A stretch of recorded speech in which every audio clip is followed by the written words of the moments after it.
Greetings. Thank you for watching that film. I know that you really enjoyed it. It was a pretty amazing film. And it was made by Alan Govenar, and Alan has made several incredible films. For those of you who were at last year's DocuFest, you may remember Tattoo Uprising, which, by the way, will also be showing on our TV show, Frame of Mind, in 3 weeks, 4 weeks, something like that.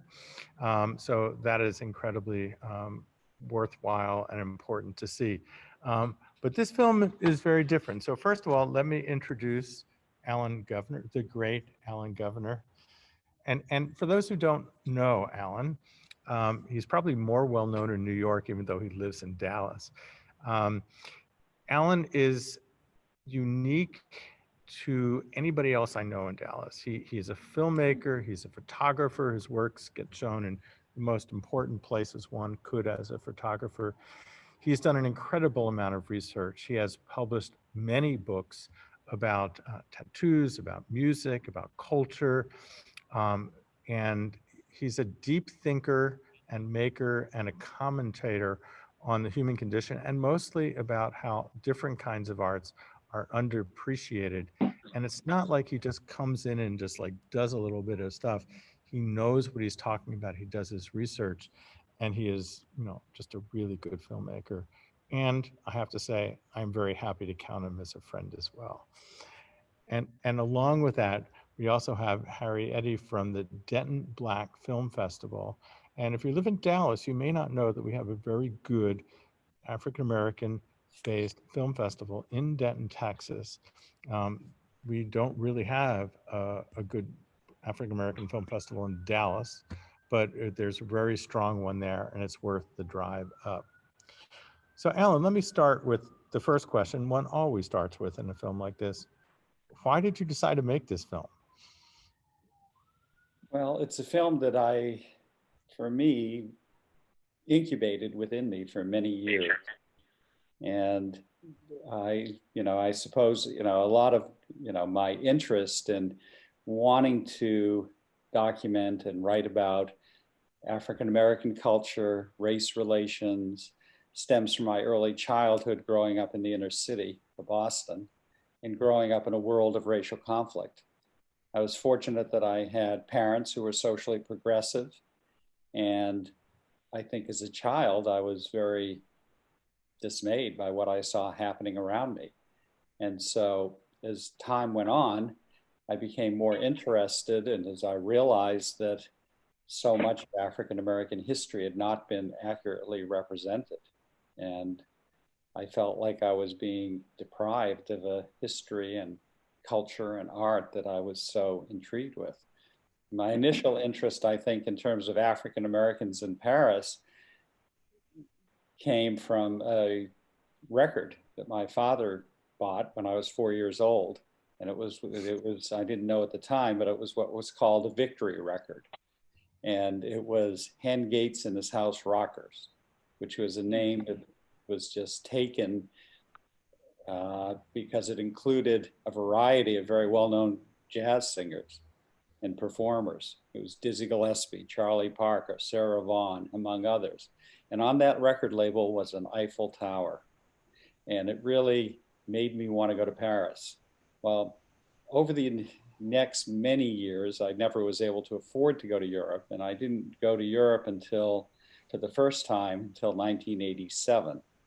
In 1986, was a guest and speaker at the University of Mississippi at Oxford.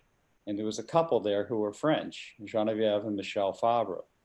And Michel Fabre was someone who had devoted his career as a professor at the Sorbonne to writing about African Americans in Paris, particularly in African Americans in French. And he had translated many of the works of the Harlem Renaissance into French. He was the biographer of Richard Wright. He was biographer of Chester Himes. And when I finally did go to France in 1987, I spoke with Michel, but then I went again in 1988. When I went in 87, I decided I was going every year after that because for me, it just incredibly energized me.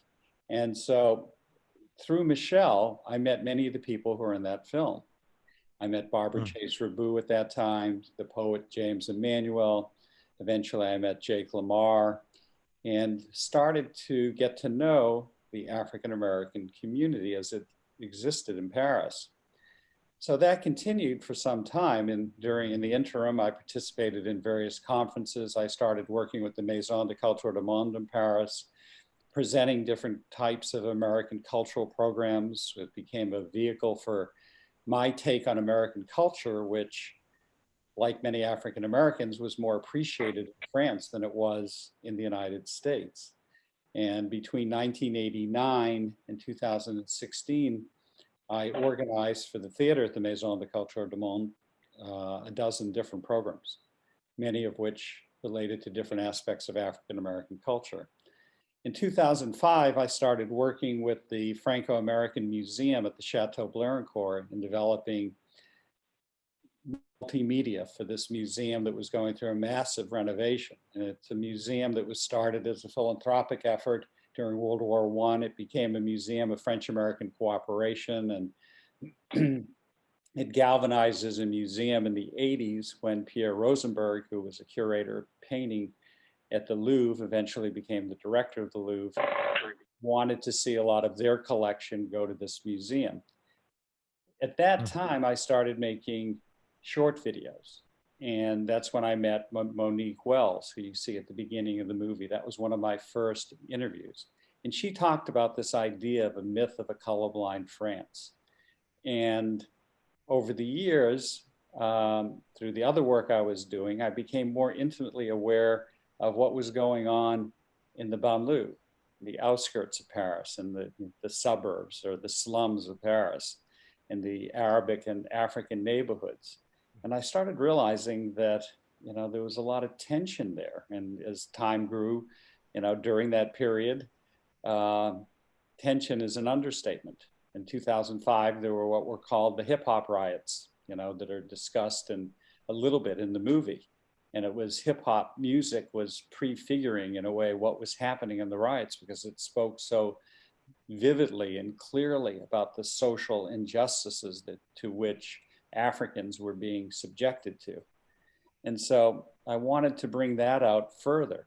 But at the same time, I wanted to celebrate the individuals over the last century or more who had left the United States in pursuit of freedom and freedom of creativity, freedom of life, to escape the confines of racism.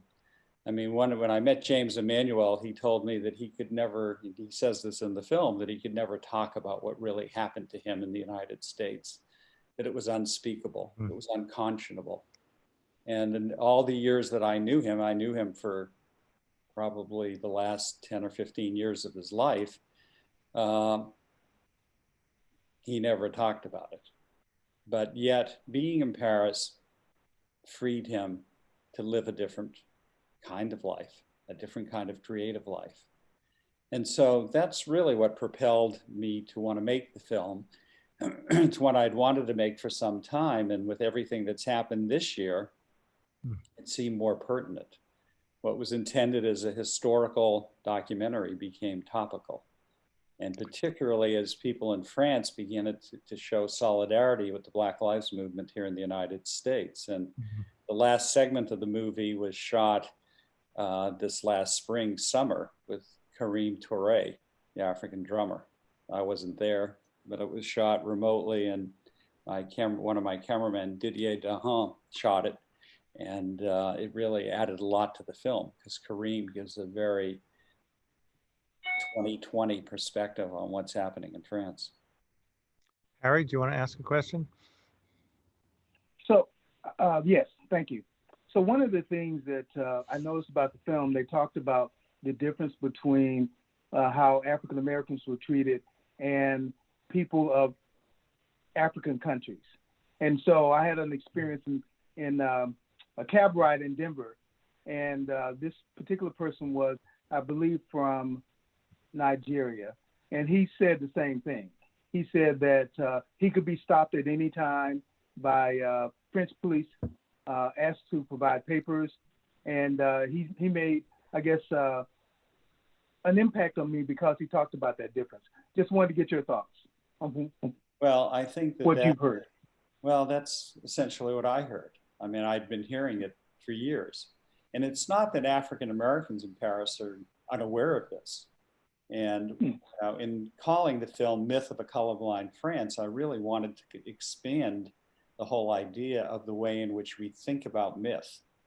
And I started realizing, once the film was being released, that there's that most people, and one becomes aware of the fact systemically in the United States that most film reviewers are white. They're white males. And they tend to think of the idea of myth in a negative sense. It's changing a little bit, but not fast enough. And then you think about Black women critics, there are even fewer. There are few women critics to begin with, but there are some. But in any event, the whole idea of myth from an Anglo-centric perspective is that which is false. Whereas in the non-Western world, myths are stories of deep truth. And that's what I was after in this movie, was that tension. And Tyler Stovall, who very generously made himself available to be the principal voice, he's the preeminent historian of African Americans in Paris. He wrote a very important book in the 90s called Paris Noir, African Americans in the City of Light. He added a third dimension for me, which was the idea of myth as strategy. And that for African Americans and these stories that people told, particularly the World War I soldiers who came back, who were part of the Black regiments during World War I, came back and talked about this idea of France being colorblind. It was something to believe in, to believe it's possible. When in fact, France was a slaving nation. Slaves were not brought on French soil, but the French economy was built on the back of its slave economy and its colonies. And that's a part that is not usually told. And so if you flash forward into the present in hip hop, and I interviewed Ben the Glorious Bastard, who I was introduced by my son, Alex, who's a hip hop producer in New York. And Ben is someone who grew up in the banlieue, in the African and Arabic neighborhoods. He was, I thought his story for me was particularly poignant, where he was being taught this French universalism about, fraternity, equality, and liberty, but that's not what he was experiencing.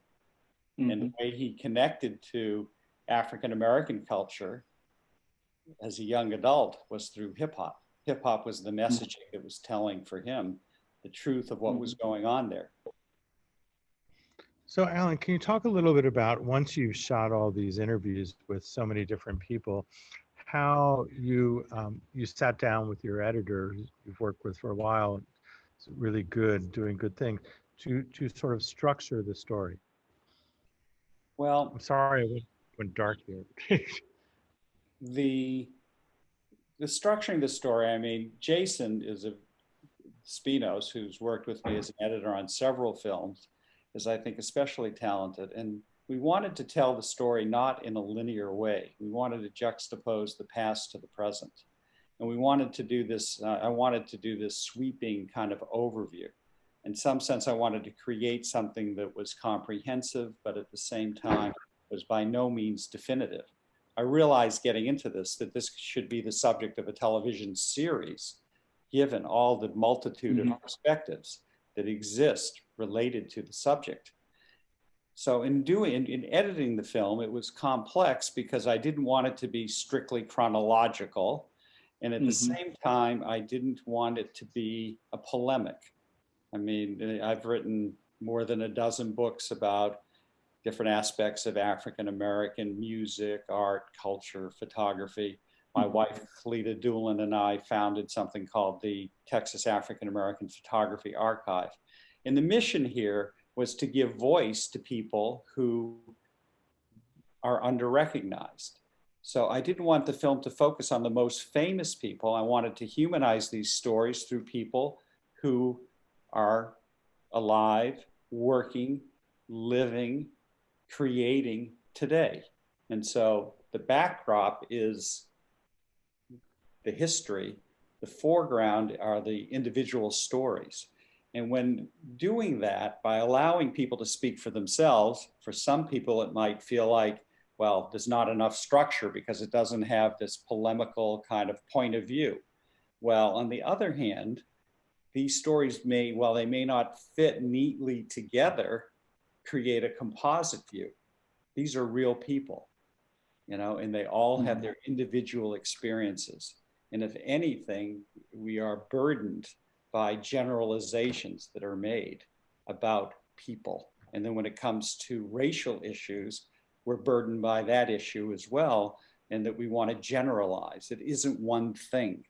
Different people have different experiences, and different experiences and points of view need to be respected and embraced, because it's only through that that we can have an honest dialogue with one another.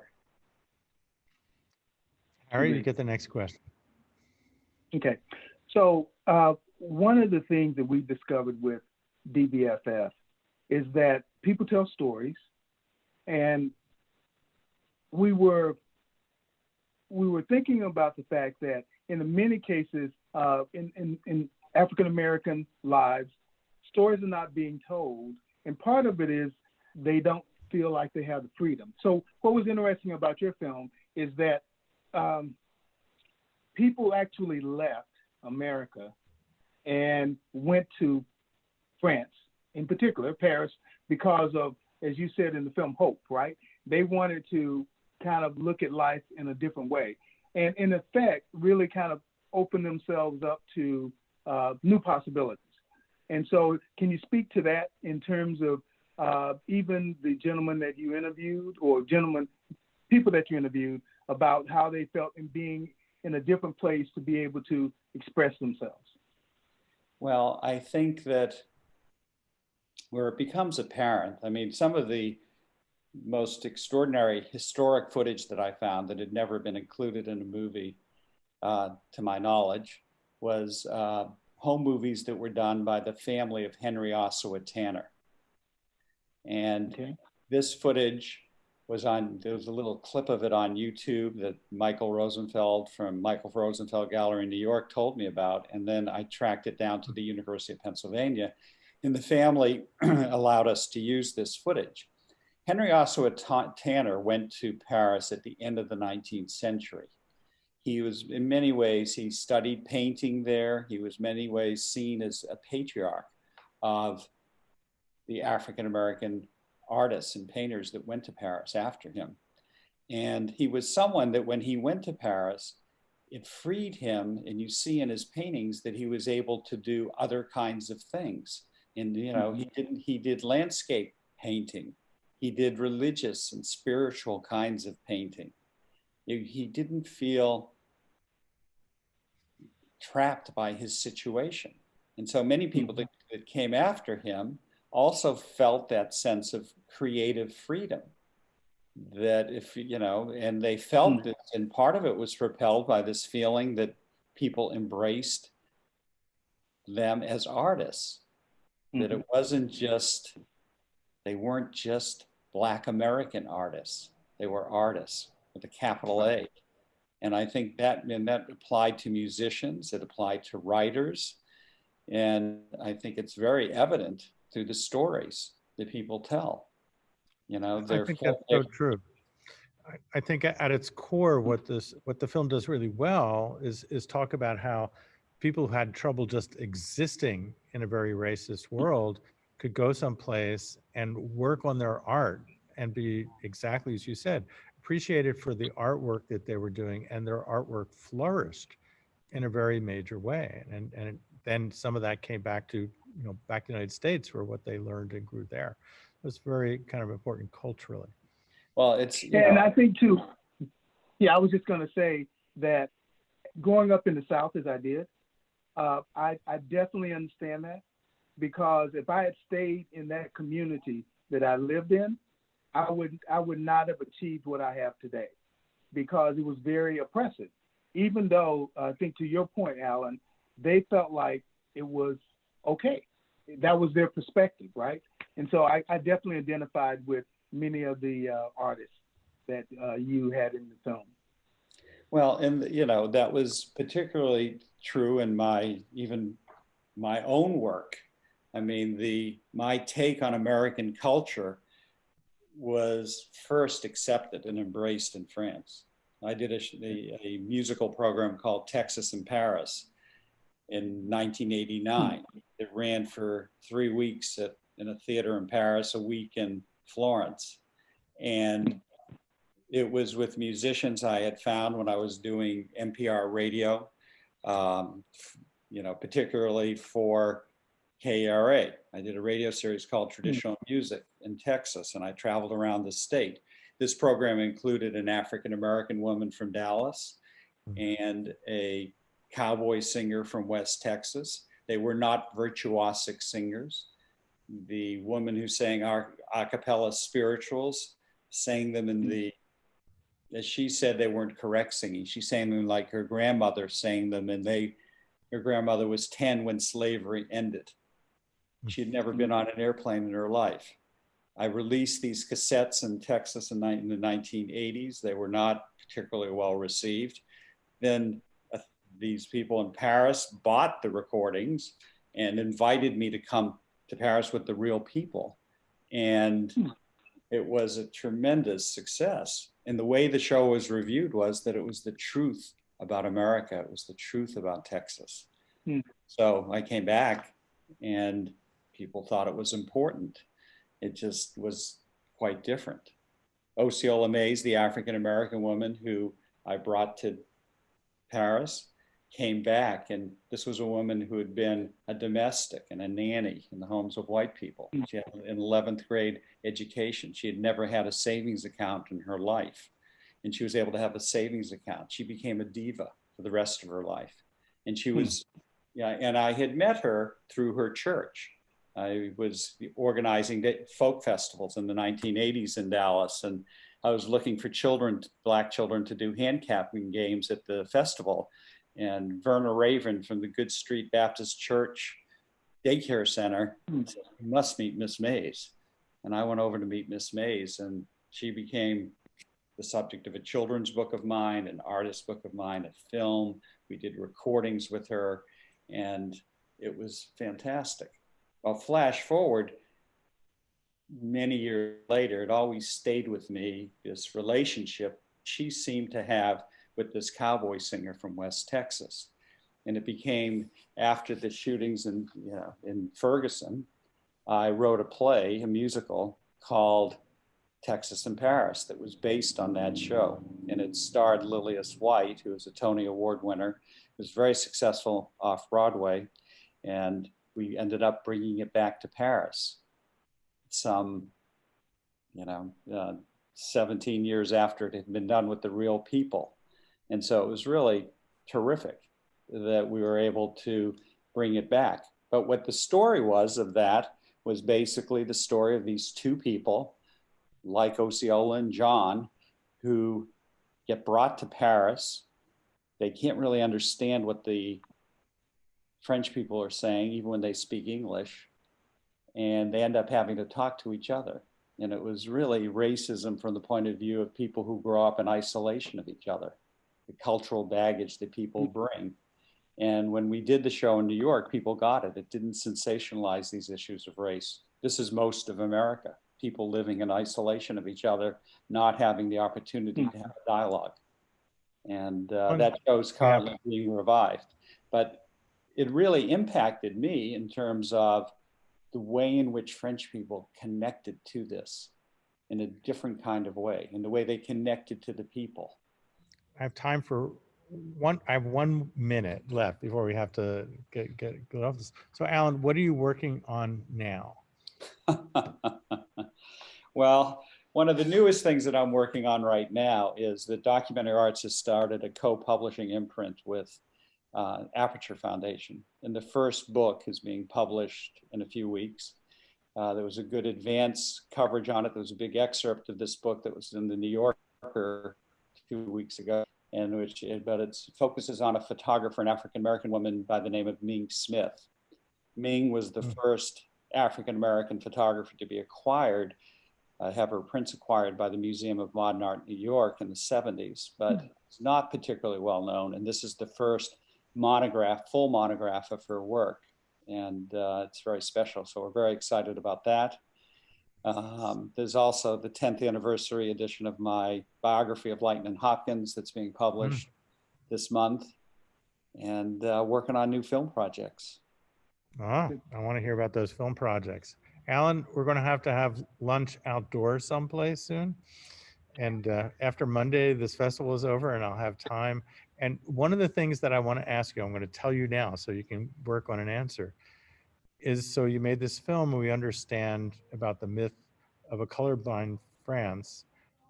What about anti-Semitism in Paris and in France? And we'll talk about that at lunch. Good question. Yeah. Alan, it's Sadly, wonderful. go in, you know, there's a connection there. I know, and I would love to hear your. I'm sure it would be much smarter than what I would think, and comes from real experience. Alan, thank you so much for sharing this film. As I understand, this film will be available through virtual cinemas, so there's a way to find this. Right, you should go through the First Run Features site, and we're delighted that this has happened in Dallas and to coordinate with the Dallas Video Festival and all the good work you're doing, Bart, through DocuFest. And but it's virtual cinema's model has been very effective for us. It's now in 36 cities across the country. So if you go to the First Run Features site, you can pick your portal. And so it just opened Los Angeles, it's in Chicago, it's in Boise, Idaho. So Rochester, New York, Portland. It's in a lot of places where this story, I think, has a compelling significance. All right, guys, we have to get ready for the next program. Thank you so much. Alan. So I really do want to have lunch sometime soon. We'll talk. We will, and great meeting you, Harry, and let's just continue the dialogue. Harry, thank you so much. Always a pleasure to see you. Thank you, Bart. Thank you, Bart. Bart. You as well. Thank you. Thank you. Bye-bye. Lots of good programs tonight and tomorrow. So please come back and see all the great stuff we have. Thank you so much.